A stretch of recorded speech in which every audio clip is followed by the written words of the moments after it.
Alright, welcome back to another segment of Arts and Crafts Hour here at the Tab House. I think we're going to change this to Tab Tip Tuesday. Maybe a little noisy in here. I had to fire up the AC today. It's been pretty warm. Getting down to 93 in here finally. The trailer was baking at 105. I think we were sitting at 96 today outside already, and it's only April. Another good maintenance tip.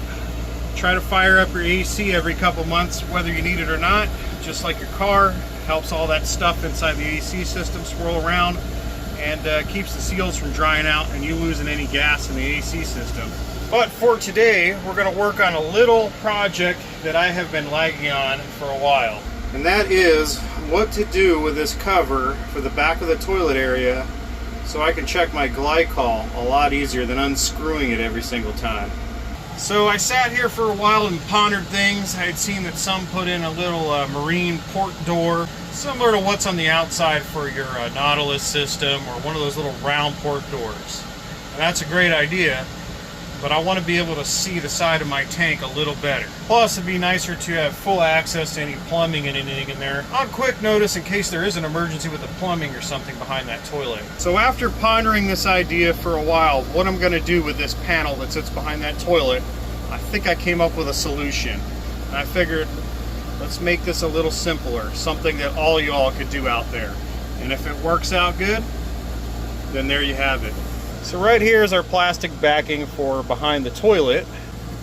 And the only thing that holds this on are the 3 screws at the bottom. And this thing is precision fit. So what I ended up doing at first is I took a file and I just filed off a smidgen on each side of this thing so it fits up against the walls without being stuck in there. Now your walls should be sealed behind that toilet, and sometimes you'll get some sealant stuck in here, and this is kind of a bear to get off. You just have to pry very slowly so you don't rip your wallpaper. As you can see, there's some stuff left right here, and you do not want that to happen right there. And you should take note that when you remove that panel, it should be sealed down this seam. So here's what I came up with to hold this on if it works. I went out to Lowe's and I bought some of this Outdoor industrial grade Velcro. Now I've used the black version of this that's supposed to be pretty high strength. I think at 10 pounds of holding pressure, this is 15. And this should do the job if we do this right.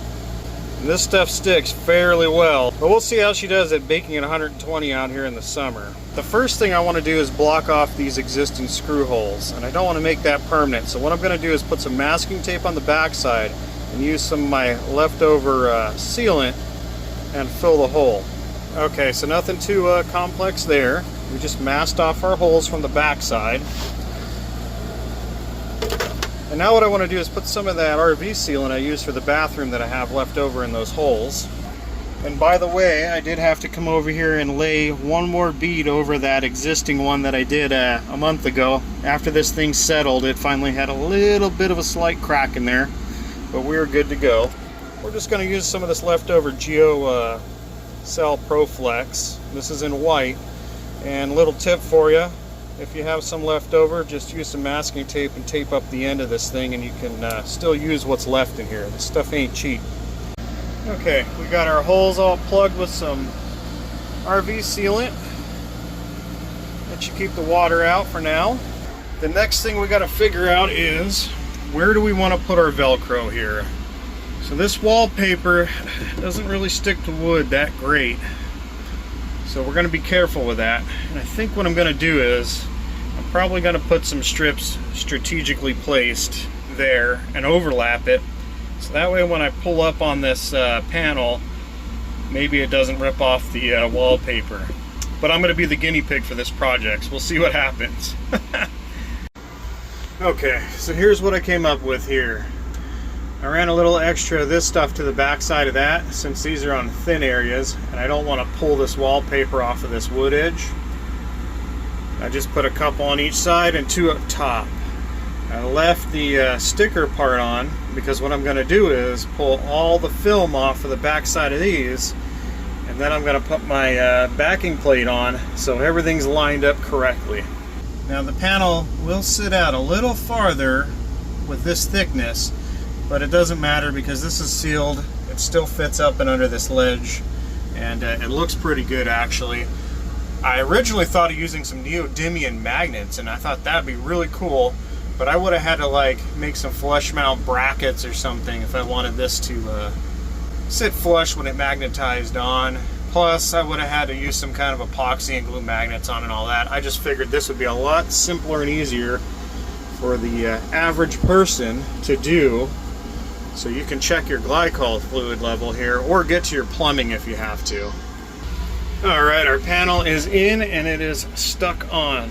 They say to give this industrial strength Velcro about 15 minutes to set up and stick, but I think that is going to work. We'll find out in time if this holds up, especially in the heat out here in the west, because usually that ruins glues, either dries them out or they melt. And one more thing I'm trying out here.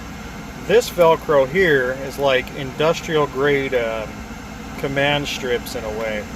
This stuff is pretty gnarly, but it's super thick, so I didn't want to use that on that bathroom toilet cover. But I want to show you what I used a little of this for to see if it works. Right on out here on the outside, this piece of trim molding was popping off, and they just use a foam double-sided tape just to keep things held back.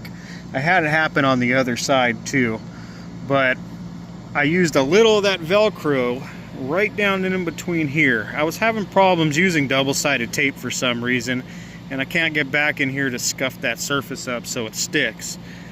But this Velcro stuff seems to be sticking very well, so that'll keep that pin back. Plus, if I ever have to take this fender off for some reason, maybe maintenance or resealing seams and whatnot, that way I'll be able to remove this without ungluing and sticking things. One last thing to note when it comes to this, you don't need to line this with Velcro to get that to stay. This stuff is pretty sturdy stuff. You may even want slightly smaller pieces than this, and you're going to have to very carefully work your way around this to pry that back off the Velcro.